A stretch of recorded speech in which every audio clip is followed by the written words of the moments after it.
Saya ingin tanya yang tadi diterangkan masalah yang uang banyak, uang haram, anak-anaknya susah diatur, doanya tidak terkabulkan atau dan lain sebagainya itu. Yang saya tanyakan, Nabi Nuh itu doanya tidak gimana ya?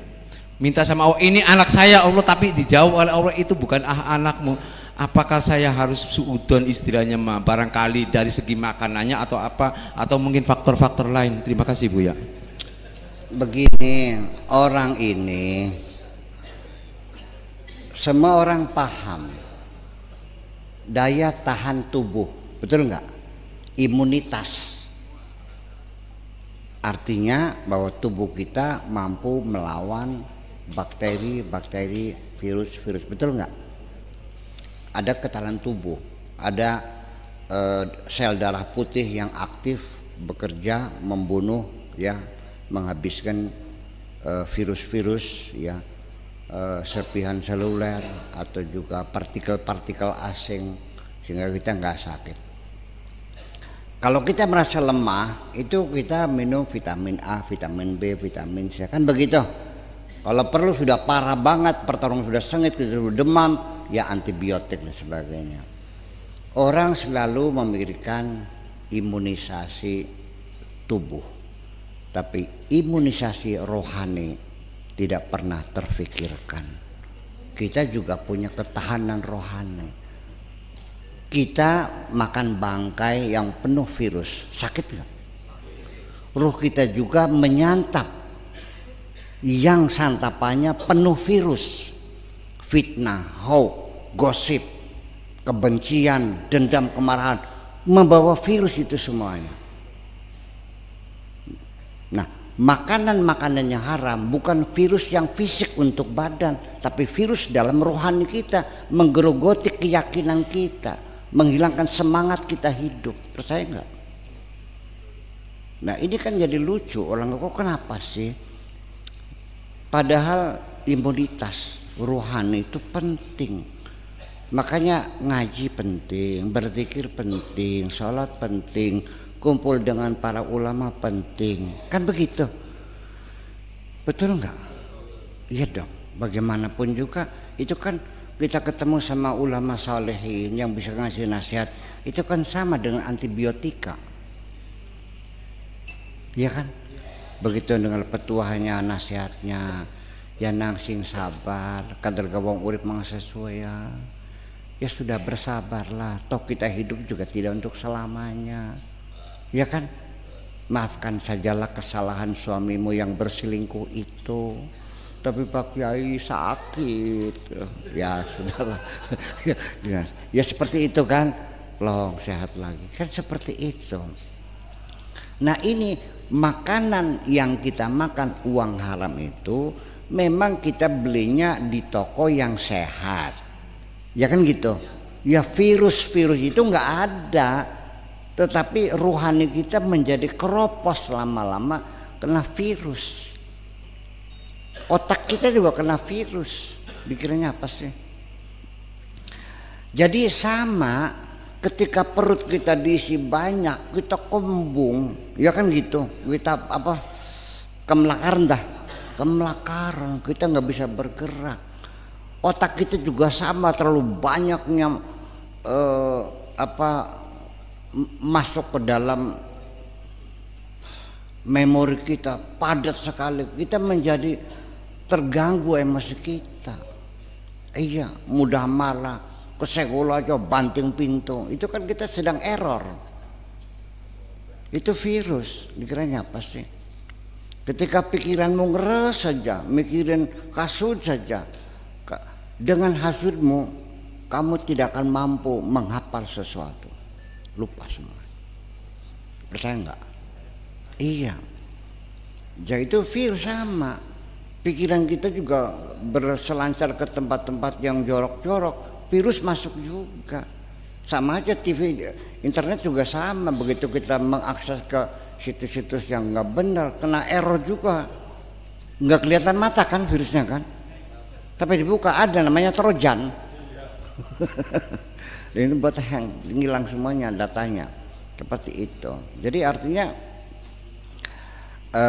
Sehingga ketika kita makanannya uang haram, banyak virusnya, kemudian kita berdoa Allahumma, suara yang keluar itu dari makanan yang mengandung virus, ya tidak akan berpengaruh apapun. Paham nggak? Nggak bakal didengarkan itu. Siapa mau dengerin? Mau boleh bacin makananku. Iya. Sok jawabannya gimana? Siapa yang ngapal? Sok. Apa jawaban Tuhan padanya? Laisa huwa min innahu laisa min ahlika, bahwa dia bukan ahlimu. Maksudnya apa?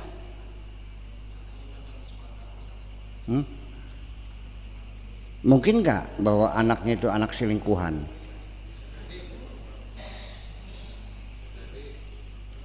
Di dunia ada nggak anak selingkuhan? Ya sudah. Setelah dikasih tahu ya udah. Oh jadi itu bukan anakku, ya udah. Terus gimana? Istrinya Nabi mungkin nggak nyeleweng? Ya mungkin. Istrinya Fir'aun soleha nggak?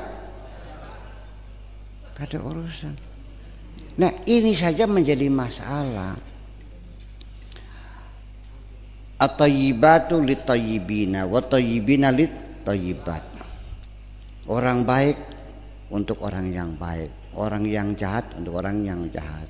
Begitu kan penafsirannya. Apa betul orang yang soleh itu istrinya soleha? Ada enggak laki-lakinya soleh, istrinya enggak soleh? Ada. Ada enggak laki-lakinya yang tidak soleh, istrinya soleh sekali? Jadi di mana kebenaran ayat itu? Yang benar begini, hati yang kotor keluarnya kotor, hati yang baik keluarnya baik. Itu maknanya. Biar saya kritik para mufassirinnya. Boleh enggak?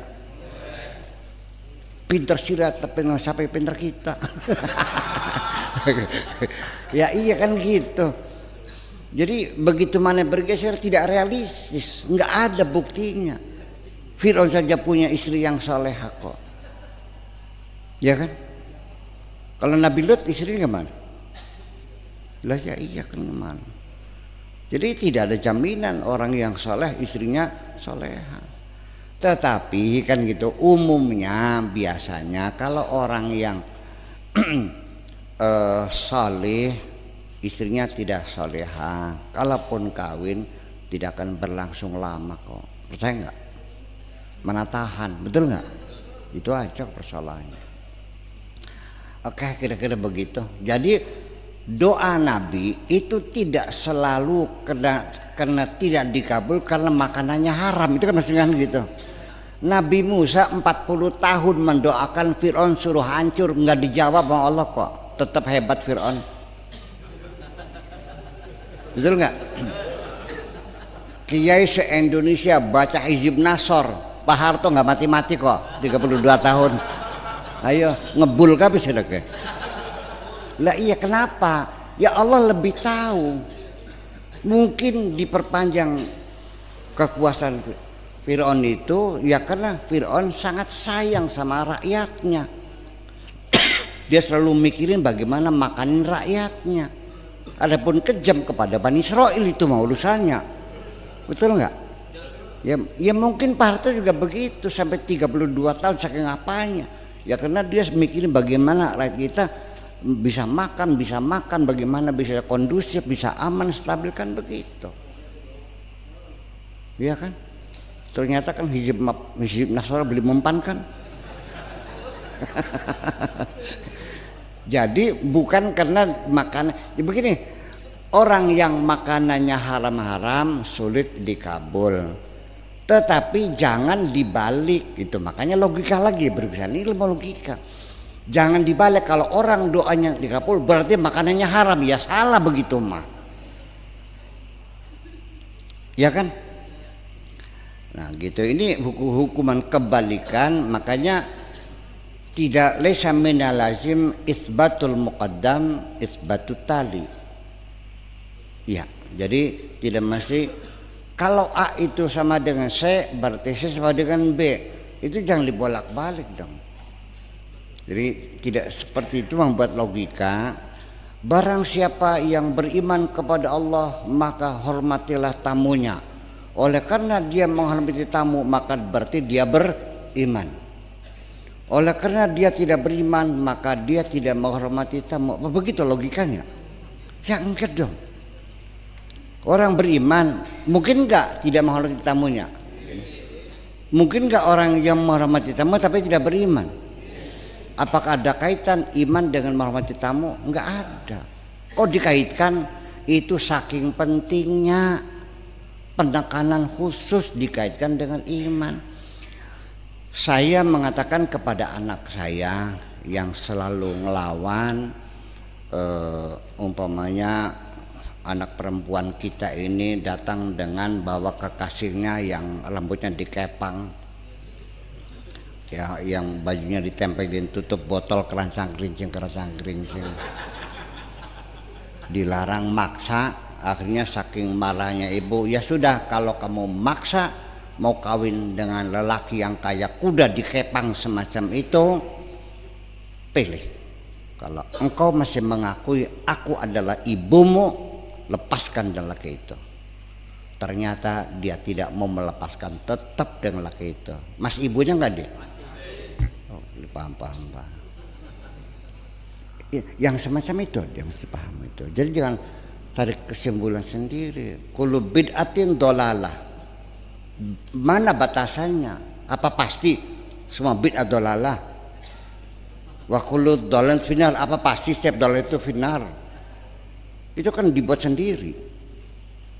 Logika kita tidak seperti logikanya. Terus belajar ilmu mantak maning lah. Terus berpaham. Logika. Jadi seperti itu. Jadi artinya, tetapi ketika doamu tidak dikabul-kabul, boleh introspeksi, jangan-jangan kan gitu. Sebabnya karena saya makanannya dari sumber yang haram, itu dong. Tiba-tiba setelah membersihkan diri, bertobat, kemudian uang-uang hasil korupsi dibuangin semuanya, makan gaji murni saja, nggak dikabul-kabul juga. Barangkali ada yang lainnya, kan begitu persalahannya. Ya kan begitu. Mungkin karena doa saya tidak masuk akal, ya pantas. Yang Pak Naib pengen beli mobil Lamborghini, ya sing di Lamborghini itu 14 miliar harganya, bong. Garap ngabinakan wong pirang ewu sih. Bener.